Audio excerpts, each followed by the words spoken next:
Well, today marks 1 year since Iowa's abortion law took effect, banning most abortions in our state. KCCI chief political reporter Amanda Rooker shows us the impact that law is having on Iowa women, the healthcare system, and what's next in this battle over abortion access.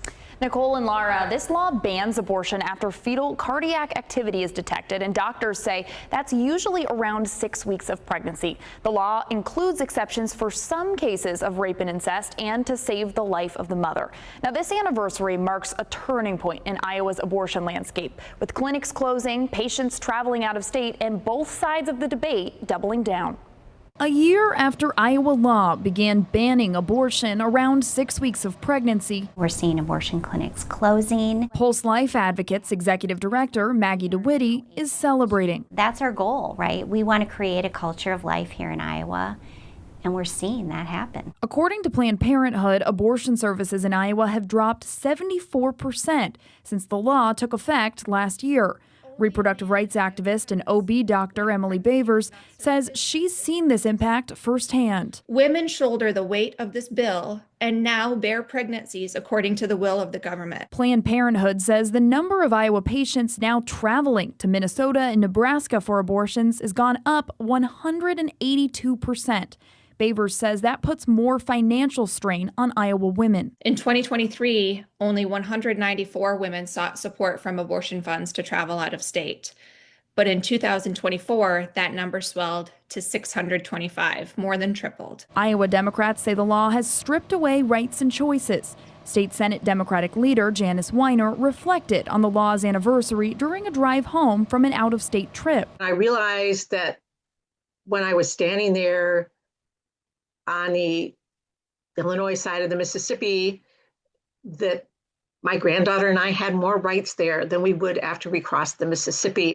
With the fight feeling personal, she says it's far from over. It really reinvigorated my determination to work for Iowans to get our rights back, because it's just not okay. National groups working to restrict abortion access are also looking ahead. In terms of what next for Iowa and any state, the message I would send to everyone is the message that we've communicated from the beginning. Be as strong as you can possibly be and win. Susan B. Anthony, Pro-Life America President Marjorie Dannenfelser, told KCCI that may mean pushing for a total abortion ban in Iowa or restricting access to mail-order abortion pills. DeWitty says she wants action on both. We know our work isn't done, and it's going to continue to try and educate and advocate for the value of life and protection of women.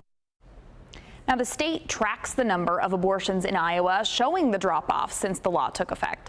So in 2023, before the law took effect, there were 2,771 abortions. That went down to 1,792 in 2024. And important to note, 2/3 of those abortions were before Iowa's ban took effect. That's according to data from Iowa Health and Human Services. Nicole. Amanda, thank you. Governor Reynolds did release a statement tonight calling this law a powerful victory for life. She said that Iowa's commitment to mothers and their babies before and after birth is stronger than ever. She also said that Iowa has passed a number of policies to support everyone involved in pregnancy. That includes policies supporting crisis pregnancy centers, extending postpartum care for mothers on Medicaid, and also granting paid parental leave for state employees. And since that new law took effect, more Iowans are leaving the state to get help. That's according to the Iowa Abortion Access Fund. The nonprofit helps Iowans pay for out-of-state access to abortion care. Before the law took effect in 2023, the group helped 800 Iowans. After that law took effect in 2024, that number went up to 870. Nonprofit leaders say the costs associated with that care are also increasing. Just even 5 years ago, we raised maybe $56,000. Last year, we raised $630,000. And like I said, we could raise 3 times that much and throw it all right back out the door to clinics. The Iowa Abortion Access Fund works in 2 ways. People looking for care can reach out on the website, or clinics can reach out if they are caring for an Iowan.